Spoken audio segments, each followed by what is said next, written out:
हाल ही में भारत की विकास दर का अनुमान घटाने वाले आईएमएफ, वर्ल्ड बैंक और एडीबी की रिपोर्ट से पीएम की आर्थिक सलाहकार कमेटी सहमत नहीं है। प्रधानमंत्री की आर्थिक सलाहकार कमेटी के सदस्य संजीव सान्याल ने कहा है कि भारतीय अर्थव्यवस्था 2023-24 में 6.5% की दर से बढ़ेगी। इसी तरह से देश की इकोनॉमी दुनिया की प्रमुख अर्थव्यवस्थाओं में से सबसे तेज रफ्तार से बढ़ेगी।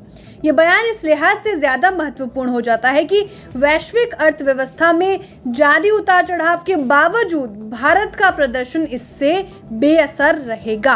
दरअसल हाल के दिनों में Asian development bank, world bank और इंटरनेशनल मॉनेटरी फंड ने भारत की विकास दर का अनुमान घटाया है। हालांकि अनुमान घटाने के बावजूद इन एजेंसियों ने भारत की आर्थिक रफ्तार के सबसे तेज रहने का अनुमान जताया है।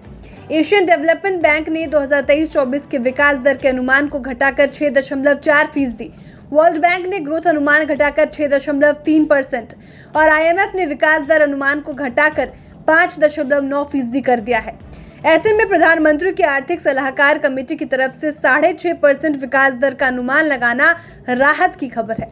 इस बीच वित्त मंत्री निर्मला सीतारमण ने भारत की बढ़ती डिजिटल इकोनॉमी की ताकत को भी दुनिया के सामने दोहराया है। डिजिटल इकोनॉमी की ताकत का भारत ने जो जलवा दिखाया उसका दुनिया पहले ही लोहा मान चुकी है, लेकिन फिलहाल डर अमेरिका और यूरोप में आई बैंकिंग संकट को लेकर था, जिसे PMEAC मेंबर संजीव सान्याल खारिज कर रहे हैं। उनके मुताबिक भारत के फाइनेंशियल सेक्टर पर इसका सीधे तौर पर कोई असर नहीं होगा। उन्होंने दावा किया है कि सरकार ने पिछले कुछ सालों में बैंकों के PNPA कम करने के लिए कई कदम उठाए हैं, जिससे बैंकों की हालात बेहतर हो गई है।